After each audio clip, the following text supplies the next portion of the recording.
Hello, everybody, and welcome back to this week's School Psychologist vlog. Shout out to some new students who I know who have been watching, and to all the students, thank you for your questions, thank you for your suggestions. To the parents as well, thank you for your feedback. That's great. So we're starting our discussion around executive functioning. Last week I gave you an overview, and to bring back up my little piece of paper, and I can't really see here, but if we look at the bottom of our spectrum of skills, response inhibition and emotional control, I'm actually going to talk about those two this week together because really they're a similar set of skill. And a lot of these strategies and techniques that you can use at home are going to be similar. So when we talk about response inhibition and emotional control, let's define that first. So response inhibition is the ability to think before acting, and emotional control is the ability to handle emotions. So we have to also think at the same time, we have preteens and teens right now who are hormonal, who are going through lots of changes, who are growing, who are developing. You have to think of what's developmentally appropriate for your 11, 12, 13, 14-year-old. So they, brain-wise, don't have this yet.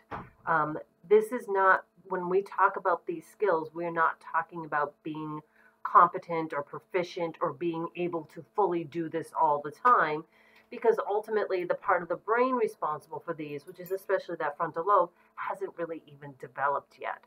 So when we think about these, we have to think about what's developmentally appropriate. Because there are going to be times when your child wants to go on technology, they may want to go to a friend's house, and you have to say no. And they sometimes okay, and sometimes they're bummed, they're disappointed. We want to have emotions. Emotional control doesn't mean that we're always happy, but can they recognize these emotions within themselves? Can they, at times, can they stop and think, if I do this, my mom is going to kill me or the police will be involved? So thinking about some questions to promote response inhibition and emotional control, some of the things you want to just asking your child when they're in a good place. Remember, none of this you want to try to do when they're emotionally dysregulated. You don't want to try to do these things when they're upset. You want to have these conversations, and sometimes the best conversations is when they're actively engaged in something. Making dinner together, making cookies, putting a puzzle together, asking them to help out shoveling the snow that we're getting, which they're probably going to be mumbling and grumbling about, but thinking about when they're calm, when they're in a good place, and having these conversations. So some questions, again, to promote understanding their emotional regulation, their response inhibition, is asking them, what do you do to keep your cool when X, Y, or Z arrives? If you know that your child has problems with friends, what do you do when your friends go off to do something that you know is wrong? What do you do when you have to go to math class and it's a test? What do you do when you have to interact with this person? How do you keep from losing your cool? Talk about what some of those inner scripts are, those inner critic. What can you say or tell yourself when these things happen? And that really kind of tells you where their mindset is, which will be important for some later discussions. But are they more critical of themselves? Are they critiquing themselves? Do they have some positive self-talk strategies to get them through? And sometimes just laying it out. For example, technology, putting technology away. That's a huge problem for a lot of families, us here at school as well, me as a parent. So sometimes just putting it out right, again, when they're in a good place, we've had some problems with you putting the phone away, or we've had some problems with you turning off your electronics. What are some ways you can handle this that solve the problem and keep you out of getting into trouble? So hearing what they have to say and having a discussion, because they may be like, you let me play on it all the time, or you let me have it all the time. You as a parent may say that's not okay, but having an open discussion and hearing what they have to say, like we talked about autonomy before with our earlier discussions, Nothing's off the table at these points, but you're at least getting an idea of what it is that your child's perception is and what their thoughts are. Um, if you have a child that kind of gets anxious, nervous, especially around tests, putting it out there. Some kids get nervous when they have tests, and if your child denies it, you can still put it out there. Some kids get nervous when they have tests, and it's hard for them to focus or remember what they studied. What are some things you can do when you're nervous? What are some things that you can do when you're worried? What are some things you can do to help prepare you for a test? So those are all really good things and questions that you can ask to help promote self-regulation, response inhibition, and emotional control, kind of self-regulating. Um, I want to talk a little bit more about some of the scripts that I mentioned earlier. If you notice that your child gets frustrated in a certain area, for example, math, one of my own personal frustrations, um, you can talk about some scripts that we have to do that the child can say. Sometimes writing these down can be very helpful. A lot of times when kids get dysregulated easily in class, we have specific scripts that both the student's going to use, but also the teacher's going to use, so that way we know what's expected. So the student can kind of go through this script, I know I'm going to get frustrated in math. It's going to happen. When I get frustrated, I can reread the directions, or I can reread the word problem. I can read it in my head. I can read it out loud. I can take the step back and say, what is this problem asking me to do? And then figuring out, do I remember this process? And if you do, write it down. And if you don't, can I talk myself through this, or do I need to ask for help? And so kind of going through to what you can do is really important.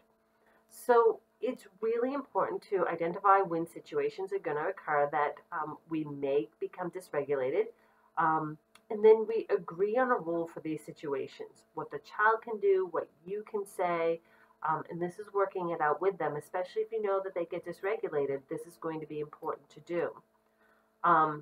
What is going to be the cue to your child that you're going to give? And a lot of times we have nonverbal cues. We have some kids that use a 1, 2, or 3. 1's great, 2, it's not okay, but I'm handling it. 3 is like not at all. So students can give, thumbs up, middle, thumbs down.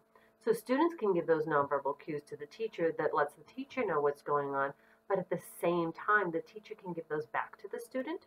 Nonverbal, there's no language, because we know when people start to get dysregulated, language just heightens that. So we can just do that, and you can definitely do that at home as well. It's important to practice these. It's important to kind of give that nonverbal cue, like where you at, like 1, 2, 3, whatever that cue is, and having your child give that cue back. And, do you agree or disagree? Doing it in real life, is, again, when you practice it, you do it in real life. And then kind of review afterwards when they've calmed down. Like, you said you were at a 2, I thought you were at a 3. What's kind of going on here?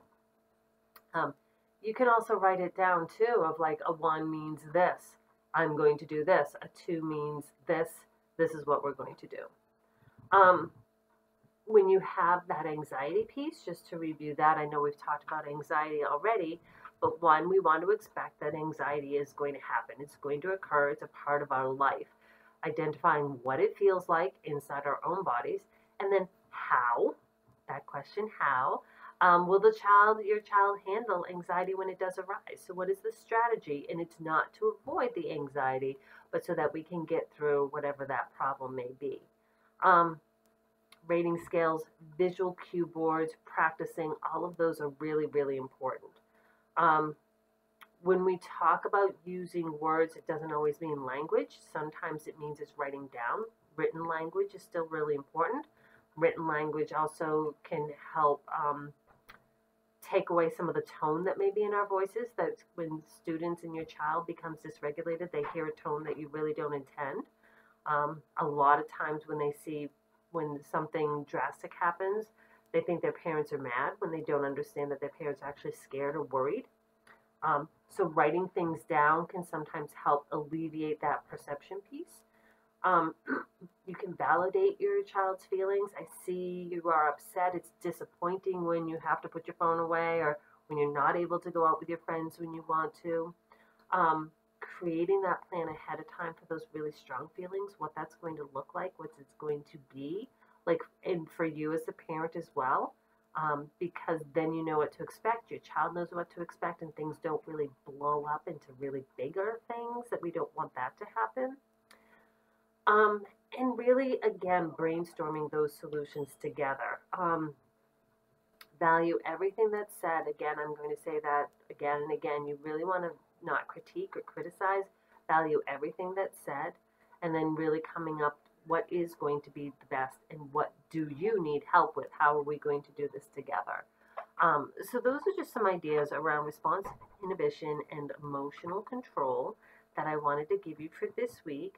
Our next discussion is going to be more around the working memory. So we're kind of going to go through these from the bottom up, bottom processing, top processing. So that will be good to go in kind of that developmental order. So I hope you guys enjoyed this first brief discussion.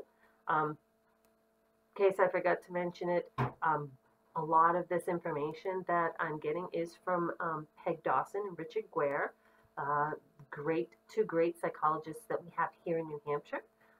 Peg Dawson and Richard Guare have been working with school psychologists around developing and understanding these executive functioning skills, developing interventions around it. I unfortunately for the past year haven't been able to join the groups because when they have it and my schedule don't match, but I'm still involved and read things online. Another great resource too, especially for the visual aspects, is Sarah Ward. She is I don't know if she's an occupational therapist or a speech therapist. I can't remember which one she is, and my apologies. But she does a lot with including visuals to help support executive functioning skills, which at this age is perfect because they don't have higher level abstract reasoning quite yet. They don't have it down yet. So those visual pieces are very helpful. So if you are a parent and you want more information as to and more ideas as to what you can do, those are a couple of good places to start to look. And if you like what I'm talking about, please feel free to give me thumbs up and email me with any questions you guys, or post any questions you guys may have. So I hope you have a wonderful week. Thank you. Bye.